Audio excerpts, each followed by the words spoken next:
حضرت انس رضی اللہ عنہ سے روایت ہے، نبی کریم صلی اللہ علیہ وسلم نے فرمایا، تم میں سے کوئی شخص مومن نہیں تاکہ وہ اپنے بھائی کے لیے وہی کچھ پسند کرے جو وہ اپنے لیے پسند کرتا ہے۔ بخاری و مسلم۔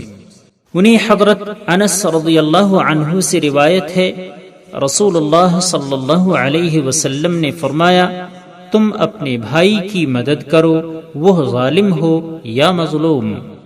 ایک شخص نے کہا، یا رسول اللہ، جب وہ مظلوم ہو تو میں اس کی مدد کروں، یہ تو ٹھیک ہے، لیکن یہ بتلائیے اگر وہ ظالم ہو تو میں کیسے اس کی مدد کروں؟ آپ نے فرمایا، اس کو تم ظلم کرنے سے روک دو، یہی اس کی مدد کرنا ہے۔ بخاری۔ سبسکرائب کیجئے ہمارے چینل اور دبائیے بیل کا آئیکن تاکہ آپ کو ریگولر نوٹیفیکیشن اپڈیٹس مل سکے۔